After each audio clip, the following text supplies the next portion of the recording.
कभी ऐसा लगता है कि दिमाग है कि रुकने का नाम ही नहीं ले रहा, बस दौड़ता ही जा रहा है। आज हम इसी चिंता के चक्रव्यूह से निकलकर जागरूकता तक पहुंचने के एक बहुत ही पुराने और असरदार रास्ते को समझने की कोशिश करेंगे।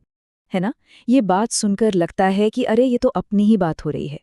गिरीश झा ने हमारे मन की इस लगातार चलती उथल पुथल को एक शोरगुल वाले अपार्टमेंट का नाम दिया है।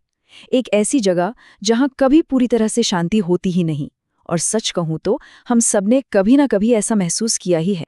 तो सवाल ये है कि भाई ये शोर आता कहाँ से है। दरअसल ये हमारे स्वाभाविक मन की देन है, जिसे एक्सपर्ट्स डिफ़ॉल्ट माइंड कहते हैं।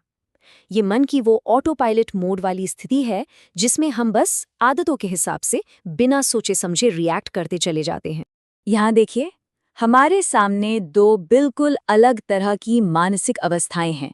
एक तरफ तो है ये स्वाभाविक मन जो आदतों में बंधा है, आवेगी है और जिसके कारण लगातार संघर्ष बना रहता है। और दूसरी तरफ है सचेत जागरूकता, जहाँ विवेक है, शांति है, अमन है। और यही वो अवस्था है जहाँ हम पहुँचना चाहते हैं। और सबसे ज़रूरी बात ये समझने वाली है कि इसमें हमारी कोई कमी नहीं है। हमारा मन कोई टूटा हुआ या खराब नहीं है। वो तो बस एक पुराने आउटडेटेड ऑपरेटिंग सिस्टम पर चल रहा है। और जानते हैं, यही सोच हमें इसे अपग्रेड करने की ताकत देती है। तो ठीक है, प्रॉब्लम समझ आ गई। अब इसका हल क्या है? इस शोर को शांत कैसे किया जाए? पूर्वी ज्ञान में हमें इसके लिए एक बहुत ही साफ सुथरा ढांचा मिलता है जो हमें रास्ता दिखाता है। देखिए, ये पूरा रास्ता इन 4 मजबूत खंभों पर टिका है। पहला है विवेक, यानी क्या सही है और क्या गलत, इसकी गहरी समझ। दूसरा है वैराग्य, मतलब दुनिया की चीजों से एक हेल्दी डिस्टेंस बनाना, उनसे चिपके न रहना। तीसरा है 6 खजाने, ये वो गुण हैं जो मन को स्थिर रखते हैं, जैसे मन पर काबू, इंद्रियों पर संयम। और चौथा, जो शायद सबसे अहम है, वो है मुमुक्षु, जिसके बारे में हम अभी बात करेंगे। तो ये मुमुक्षु क्या है?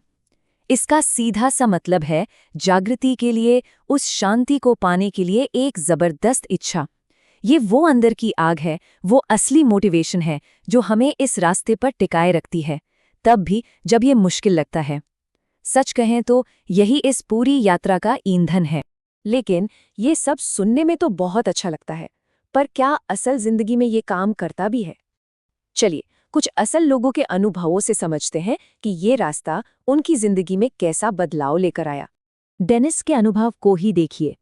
उन्हें एहसास हुआ कि कैसे हर बात में खुद को सही साबित करने की जिद धीरे धीरे खत्म हो गई। अब उनका फोकस बहस जीतने पर नहीं, बल्कि रिश्ते को अच्छा बनाए रखने पर है।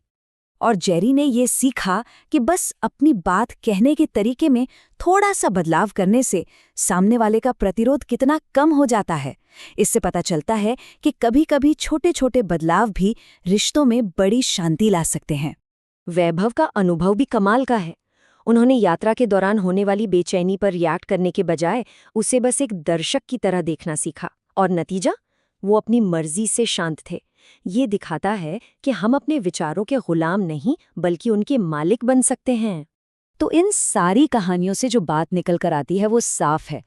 इस रास्ते पर चलने से असल जिंदगी में फायदे मिलते हैं।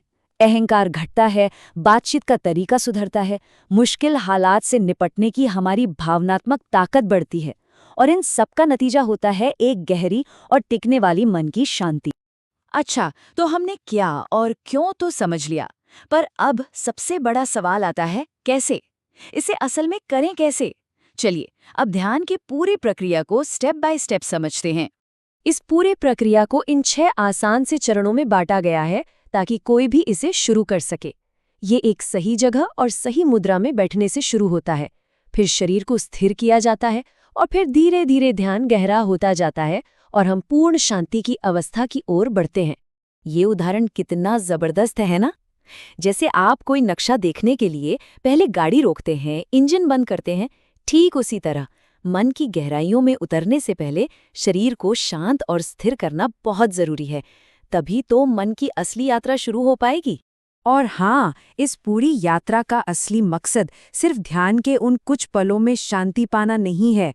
असली लक्ष्य तो उस शांति को, उस जागरूकता को अपनी रोजमर्रा की जिंदगी का हिस्सा बनाना है। देखिए, असली मकसद ये है कि ये कुछ देर का अभ्यास एक स्थायी बदलाव में बदल जाए। एक ऐसा बदलाव जो हमें इतना सशक्त बना दे कि हमें किसी बाहरी गुरु की जरूरत ना पड़े, हम खुद ही अपने शिक्षक बन जाएं। तो अंत में ये सफ़र एक परफेक्ट मेडिटेशन करने के बारे में है ही नहीं। असली सवाल तो कुछ और है। असली सवाल ये है, क्या आज, अभी, इस पल में शांति की उस अवस्था में रहा जा सकता है?